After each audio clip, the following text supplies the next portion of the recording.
She was dismissed by 3 doctors and it took 5 months to diagnose, but the mole on Sarah Lee's scalp was confirmation she had skin cancer.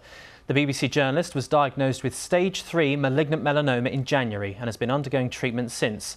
One of the major causes is a high UV index. Experts recommend taking precautions for anything over level 3. But according to the Met Office, over the next few days, levels could go up to 7. Well, Sarah joins me now. And Sarah, you say that you went to 3 doctors first, none of whom took you seriously. What happened next? So I kept on pushing until a doctor finally agreed to do a biopsy of my mole, which came back as melanoma.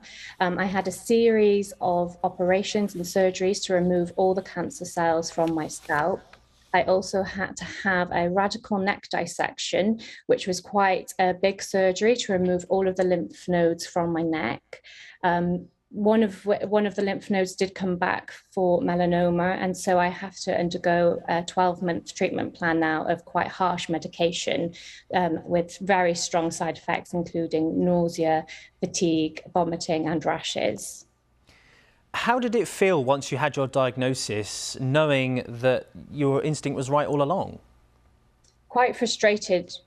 I was quite frustrated really, because I knew in myself that there's something wasn't right with this mole, and it took so long to get that diagnosis, but also quite sad and shocked that I was diagnosed with cancer at an age of 29. And you know, my journey doesn't end there. I've had numerous surgeries, but I'll always be anxious for the sun now. What would you say to someone watching this who might be unsure of a mole or a growth on their skin, but they're too afraid to go to a doctor? If they notice any changes in their skin at all, I would urge them to go and see their GP.